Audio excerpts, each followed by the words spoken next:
Saya Jordi Christian. Saya Kamil Gibran. Hari ini kami akan bahas mengenai ketentuan umum perpajakan A. Materi KUPA yang akan kita bahas hari ini antara lain nomor pokok wajib pajak atau NPWP, pengusaha kena pajak atau PKP, surat pemberitahuan atau SPT, dan surat tagihan pajak atau STP.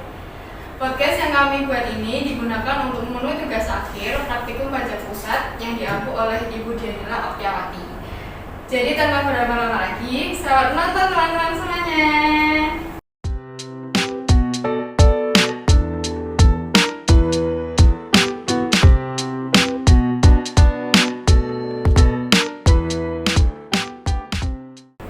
Oke, Jor, aku mau nanya dong, kamu bisa nggak sih jelasin secara singkat NPWP itu apa sih? Kenapa hampir semua orang yang sudah kerja itu wajib punya NPWP?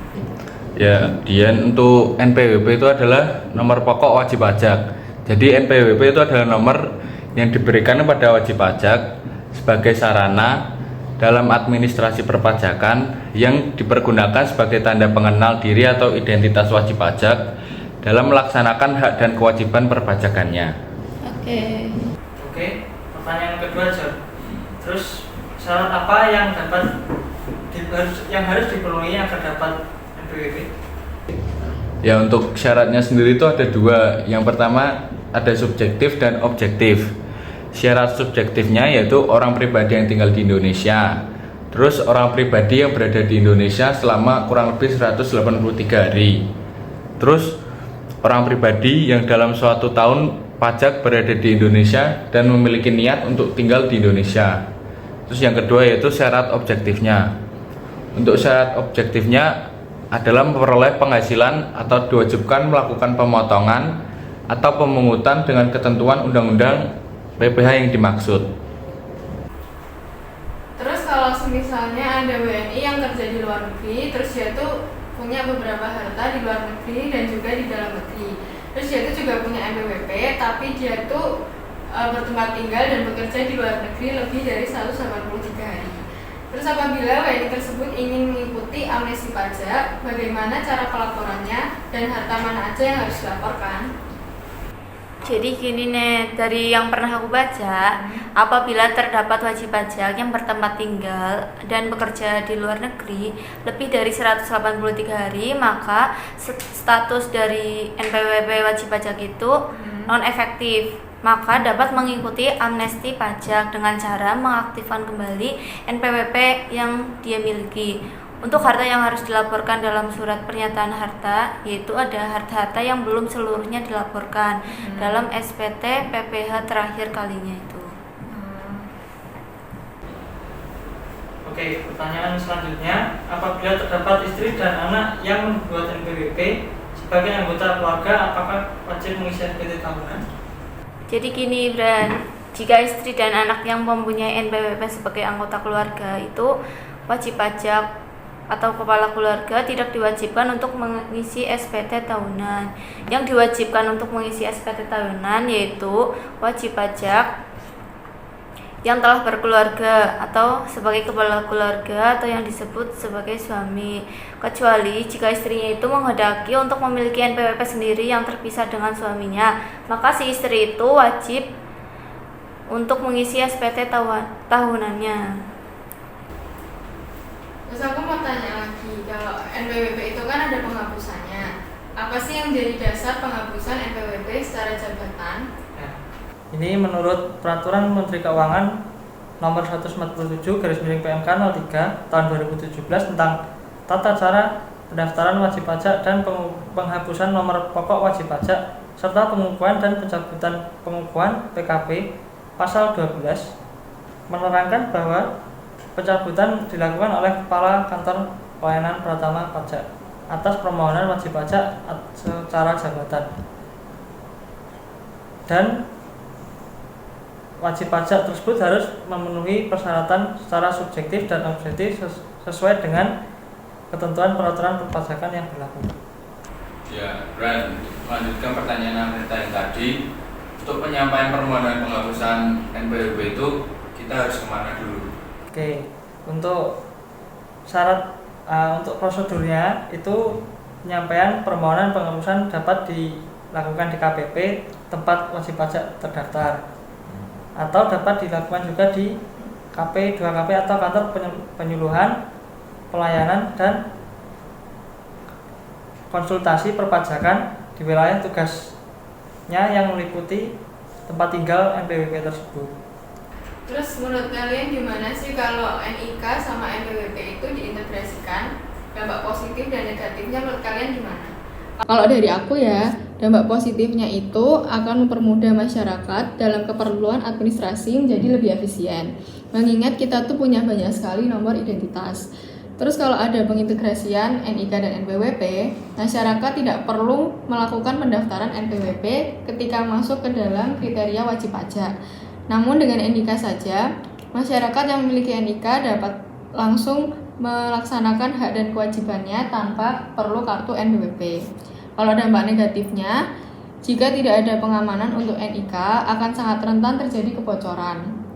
Mengingat di negara kita itu seringkali meminta NIK sebagai syarat pendaftaran, seperti nomor telepon dan yang lainnya. Hal ini dapat membuka celah untuk penyalahgunaan data-data masyarakat. Kalau menurut kalian gimana?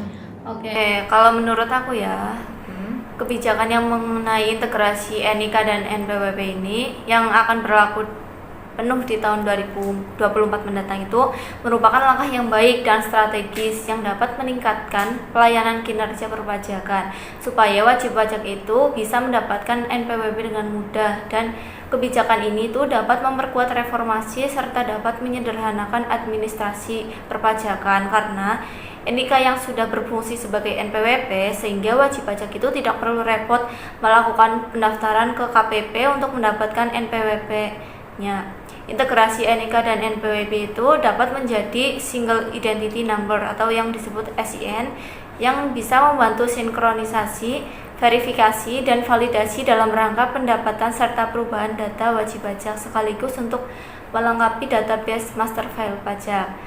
Untuk dampak positifnya bagi DJP dan penerima negara, integrasi NIK menjadi NPWP ini diharapkan dapat membantu shadow ekonomi di mana di masa mendatang itu diterbitkan aturan pembatasan transaksi tunai.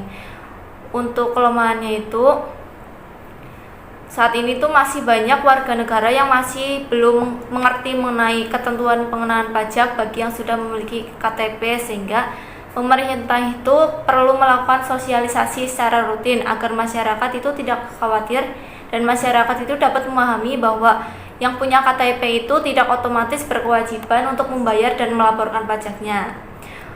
Yang untuk kelemahan yang selanjutnya itu ada kemungkinan kebocoran datanya, maka dari pemerintah itu harus melakukan pengamanan yang memadai untuk menjaga kerahasiaan data pribadi masyarakatnya gitu.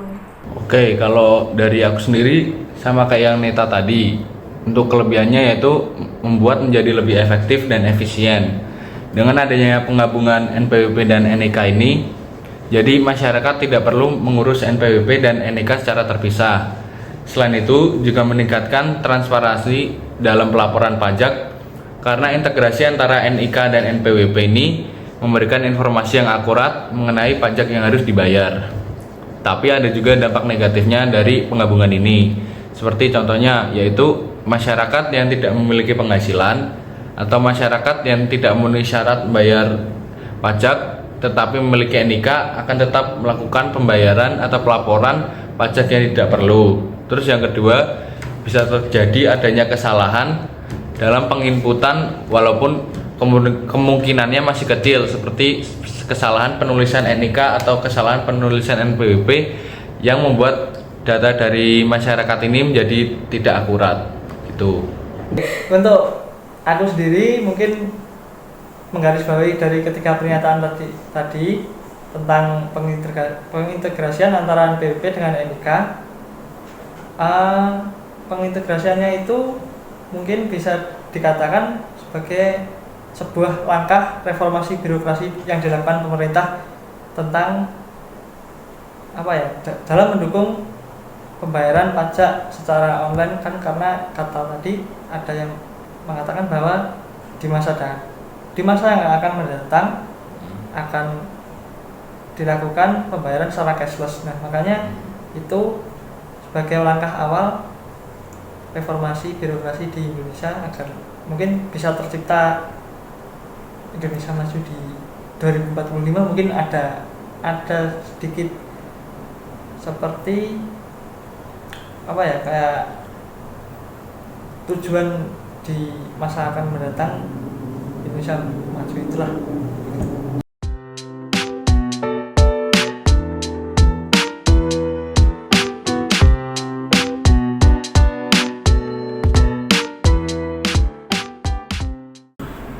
Ya untuk PKP, aku mau nanya ke Gibran, coba jelasin secara singkat mengenai PKP itu apa?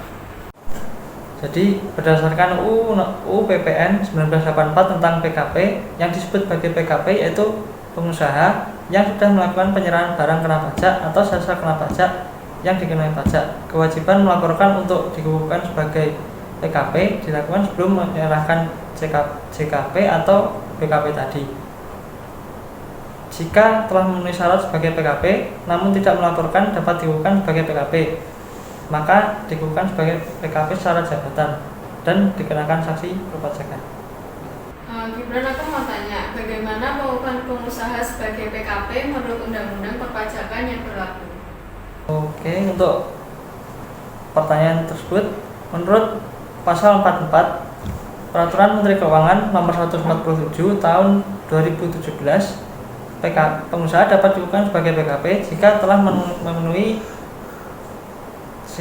melakukan penyerahan objek pajak sesuai Undang-Undang PPN.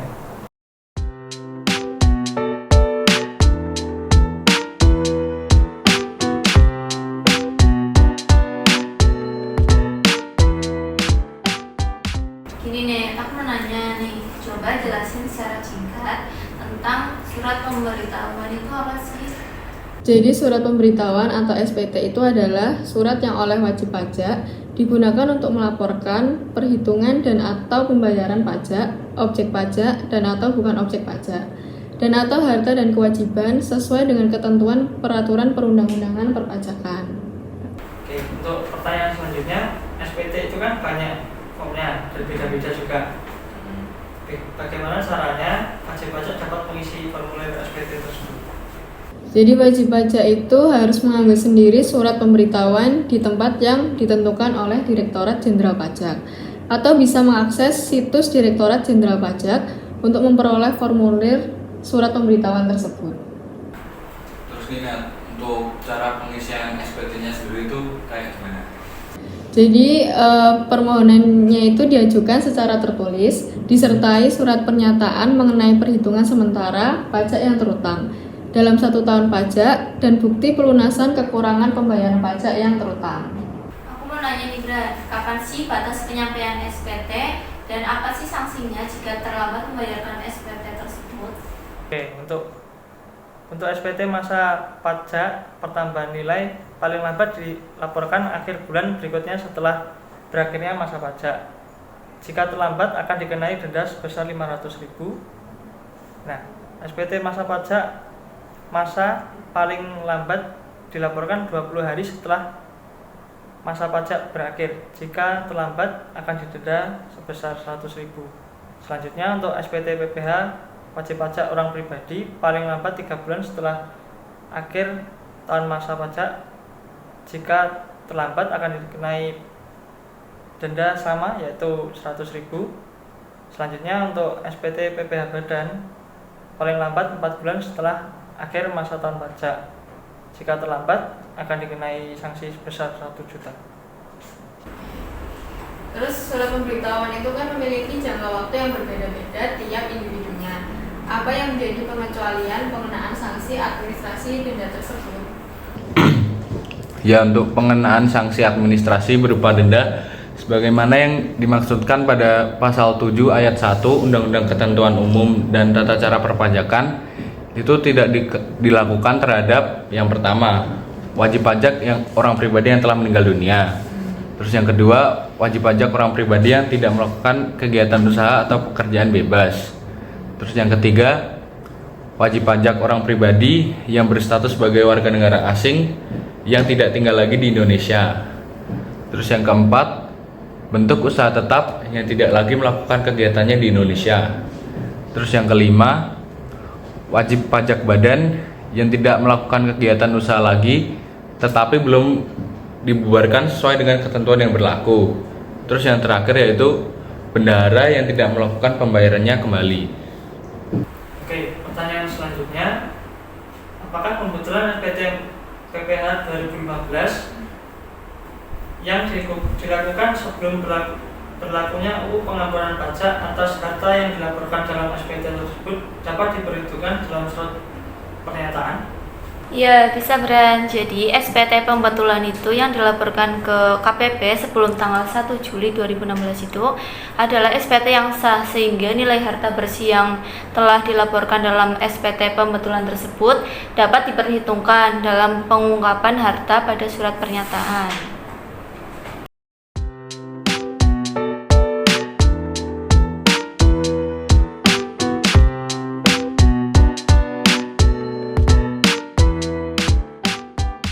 Dian, coba kamu jelasin secara singkat mengenai surat tagihan pajak atau STP.